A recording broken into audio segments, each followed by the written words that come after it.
از قول خودم و همسر محترمم فیلم برداره این کار. تبریک میگم، عید و به همگی. به خاطر کاهنی نیومدین، به خاطر همسر محترمتون که فیلم برداری این کارا نمید. فیلم دوم ابیه دیگه، باید باش مصاحبه کنیم. کجانیشون؟ ایشون رفتم، من چون ضعف داشتم رفتم مرمک بارداری و هزار دردسر. کی به دنیا میاد مصطفی؟ ایشالله بعد از عید، هفته 3 فروردین. با سالگرد ازدواجتون یکی شو؟ بله.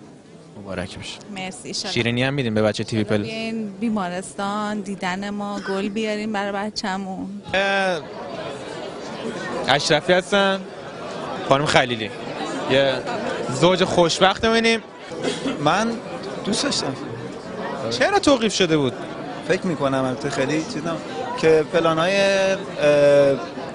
رضا و که حالا با خانومش بودن اونا باید در می اومده، چه میدونم اون پلانایی که اونجا گرفتیم یا پلانای فوتبال که همه لختن دارن بازی میکنن، قرار بود اونا رو در بیارن.